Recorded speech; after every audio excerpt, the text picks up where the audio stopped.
आज आपण मस्त असा चटपटीत स्नॅक्सचा प्रकार करणार आहोत। आज काय झालं, नवरोबाचा फोन आला, वैष्णवी चटपटीत चवीचं बाहेरून कुरकुरीत असं काहीतरी बनव। मग मी काय विचार केला, मी म्हणलं आज आपण कमीत कमी साहित्यात झटपट होणारे आज आपण राजस्थानी मिरचीचे पकोडे कसे बनवायचे ते बघणार आहोत। मग बाहेरून कुरकुरीत आणि आतून चटपटीत चवीचे टेस्टी लागतात हे खायला सुद्धा। आमच्या घरच्यांना सुद्धा हे पकोडे खूप आवडले आणि खूप चटपटीत चवीचे लागतात। बटाट्याच्या आतमध्ये सारण असल्यामुळे खूप चवीचे लागतात। आणि ही रेसिपी आहे ना, आज आपण मिरचीचे पकोडे दोन प्रकारचे कसे बनवायचे झटपट असे ते बघणार। व्हिडिओ शेवटपर्यंत नक्की बघा, स्किप न करता। तुम्हाला एक विनंती आहे, अशा छान छान रेसिपीसाठी वैष्णव रेसिपी चॅनलला प्लीज एक लाईक करा, सबस्क्राईब करा, ही रेसिपी तुमच्या मित्रपरिवारामध्ये शेअर करा। चला तर मग वेळ न घालवता रेसिपीला सुरुवात करूयात। आज मी मिरचीचे पकोडे बनवण्यासाठी इथे मी मिरच्या घेतलेल्या, ह्या हिरव्या मिरच्या आहेत, मोठ्या आकारामध्ये मिळतात। याला राजस्थानची मिरची देखील म्हणतात। तर या सुरुवातीला मी स्वच्छ पाण्याने धुवून घेतल्या आणि कोरड्या कपड्याने पुसून घेतलेल्या आहेत, निथळून घेतलेल्या आहेत, या पद्धतीने बघू शकता। आणि कपड्याने पुसून घ्यायच्या। पुसून घेतल्यानंतर आता आपल्याला काय करायचं, एक चाकू घ्यायचं, सुरी घ्यायचे आणि त्याने मधला भाग आहे ना तो कट करायचा चाकूने। आणि ज्या बिया ज्या असतात ना आपल्याला काढायच्यात। आणि ही मिरची असते ना तिखट नसते अजिबात, आपली हिरवी बारीक मिरची असते ना त्याप्रमाणे तिखट नसते, कमी तिखट असते, म्हणजे बिलकुल तिखटच नसते। तर आपल्याला काय करायचं, मधून असा काप मारायचा आहे या पद्धतीने आणि बियाचा जो भाग आहे ना तो काढून टाकायचा आहे। मी ते बिया देखील काढून घेतलेल्या आहेत अशाच पद्धतीने। इतर सर्व राहिलेल्या ज्या मिरच्या आहेत ना त्याचे सर्व इतर मी बिया देखील काढून घेत आहे याच पद्धतीने। इतर सर्व राहिलेले मिरच्या देखील बिया मी काढून घेतलेल्या आहेत। आता आपल्याला एक बॅटर करायचं आहे तयार। तर इथे मी एक बाउल घेतलेला आहे। बाउलमध्ये आपल्याला एक म्हणजे 2 कप एवढं 2 वाटी आपल्याला बेसन पीठ घ्यायचं आहे। तुम्ही या ठिकाणी तुमच्या घरात जी कुठली वाटी असेल ना त्या वाटीने तुम्ही 2 कप बेसन पीठ घेऊ शकता। आणि आपले कुरकुरीत पकोडे व्हावे याच्याकरता इथे मी घेतलेलं आहे 2 मोठे चमचे तांदळाचे पीठ, किंवा तुम्ही या ठिकाणी तांदळाचे पीठ नसेल तर रवा देखील वापरू शकता। अर्धा चमचा हळद आणि 2 चमचे कश्मीरी लाल तिखट टाकायचे, किंवा घरगुती लाल तिखट देखील वापरू शकता। आणि आपल्याला थोडासा हिंग टाकायचा आहे। आणि इथे मी 1 मोठा चमचा घेतलेला आहे ओवा असा हातावरती चोळून टाकायचा, म्हणजे फ्लेवर खूप छान उतरतो। आता ओवा टाकल्यानंतर चवीनुसार आपल्याला मीठ टाकायचे या बॅटरमध्ये। मीठ टाकल्यानंतर आता आपल्याला हे मिक्स करून घ्यायचं आहे, व्यवस्थित असं आपल्याला मिक्स करून घ्यायचं आहे। म्हणजे काय होईल, आपण जे मीठ तिखट वगैरे टाकलं ना सर्व व्यवस्थित असं मिक्स होईल। आता आपल्याला थोडं थोडं पाणी टाकायचं आहे ह्याच्यामध्ये बॅटरमध्ये। आणि आपल्याला आपण भज्याला पीठ वगैरे कसं मळतो ना तसं अगदी मळून घ्यायचं आहे।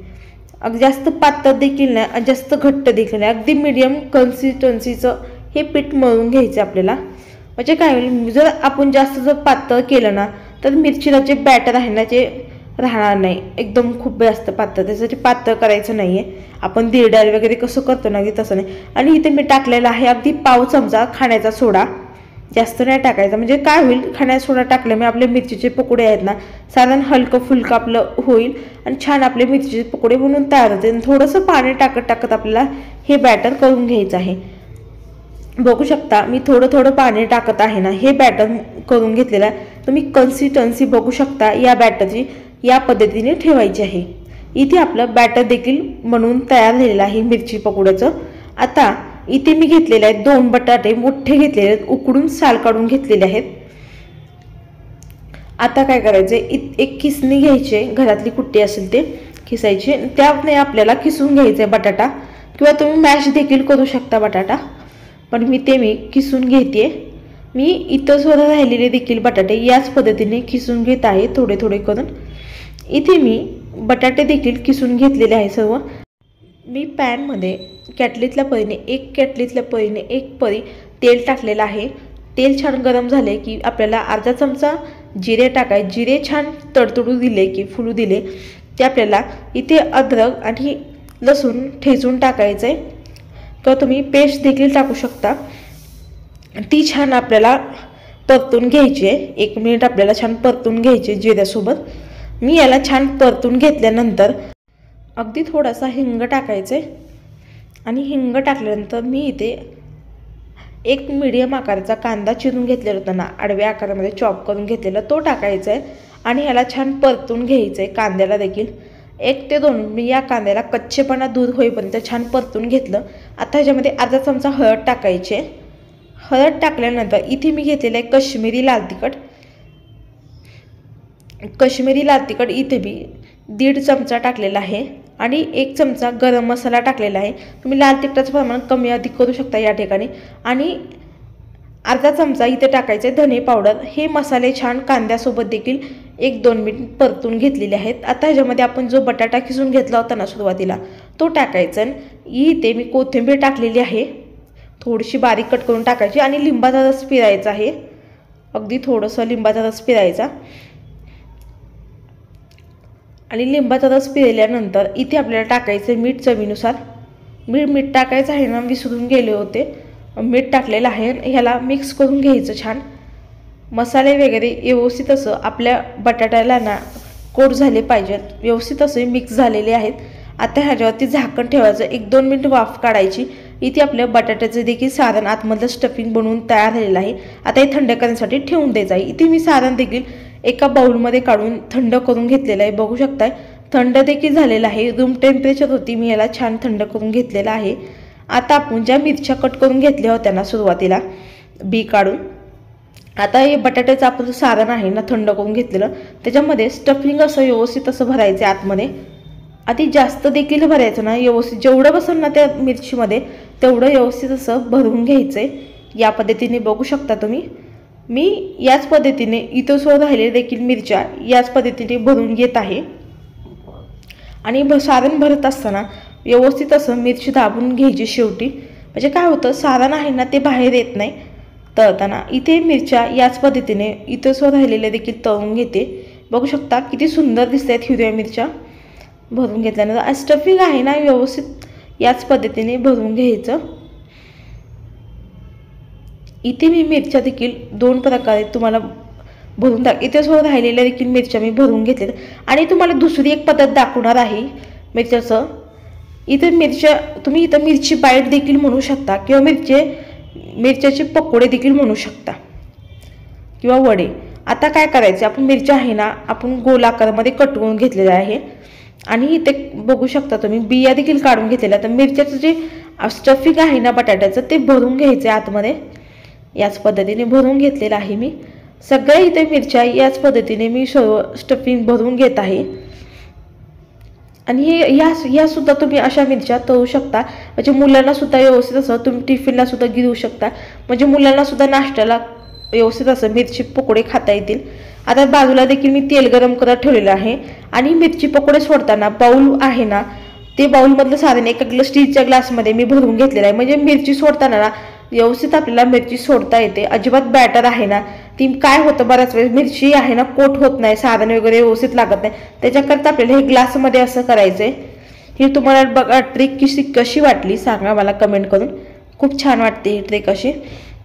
आता मिरची पकोडे आहेत ना ग्लासमध्ये आपल्याला पीठ घोळून घ्यायचे, मिरचीला डीप करायचे आणि ह्याला आपल्याला तेलामध्ये सोडून घ्यायचे आणि गॅसचं टेम्परेचर आहे ना मीडियम ठेवायचे आणि या मिरच्या मीडियम गॅसवरती आपल्याला या तळून घ्यायच्या आहेत। 3 मिरच्या मी एका वेळेला सोडल्या, तुम्ही किंवा 2 देखील सोडू शकता। आता एक बाजू छान आपली शेकले गेली की खालची बाजूने दुसरी बाजू पलटी मारून घ्यायची आहे आणि खालच्या बाजूने छान याला गोल्डन रंगावरती तळून घ्यायचं आहे, गोल्डन ब्राऊन रंगावरती। आता इथे बघू शकता तुम्ही मस्त आपल्या बाहेरून कुरकुरीत आणि आतून चटपटीत चवीच्या मिरच्या तळून देखील झालेल्या आहेत।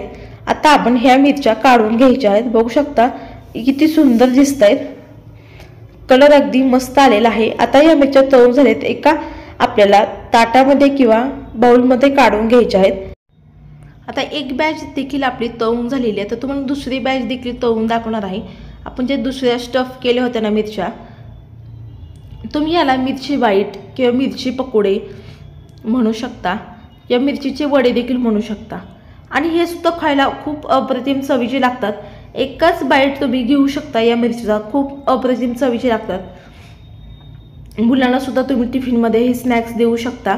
आणि ह्याला आता आपण सोडून घेतलेले आहेत ना तेलामध्ये, आता ह्याला पलटी मारून घ्यायची आहे. आणि हे सुद्धा आपल्याला गोल्डन ब्राऊन रंगावरती छान तळून घ्यायचे आहेत. बघू शकता तुम्ही बाहेरून कुरकुरीत झालेले आहेत छान असे. आता हे तेलामधून काढून घ्यायचे आहेत. छान तळले देखील गेलेले आहेत, गोल्डन रंग आलेला आहे. वाव, सुंदर झालेले आहेत, एकदम मस्त झाले, तयार झालेले आहेत. आता हे गरमागरम असे मिरची पकोडे सर्व करूया.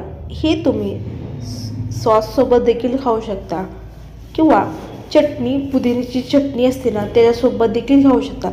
मी पुदिना चटणीची रेसिपी देखील शेअर केलेली आहे, लिंक आहे ना डिस्क्रिप्शन बॉक्समध्ये देत आहे, नक्की जाऊन चेक करा. आता बघू शकता कट करायचं आहे मिरची पकोडा. आतून बघू शकता सारण आहे ते चटपटीत आहे आणि बाहेरून कुरकुरीत असे. मिरची पकोडे खायला तर मला इतकं स्नॅक्ससाठी एकदम जबरदस्त भन्नाट आयटम आहे हा. तुम्ही सुद्धा नक्की करून बघा. आणि माझ्या नवरोबाला तर फार आवडले हे मिरची पकोडे. तर तुम्हाला ही आजची रेसिपी मिरचीचे पकोड्याची रेसिपी कशी वाटली, 2 प्रकारची, कमेंट करून नक्की सांगा. अशा छान छान रेसिपीसाठी वैष्णव रेसिपी चॅनेलला लाईक करा, सबस्क्राईब करा, मित्रपरिवारामध्ये ही रेसिपी शेअर करा. वेळात वेळ काढून माझी रेसिपी पाहिल्याबद्दल तुमचं मनापासून धन्यवाद. चला तर मस्त जबरदस्त रेसिपीमध्ये भेटूया. धन्यवाद.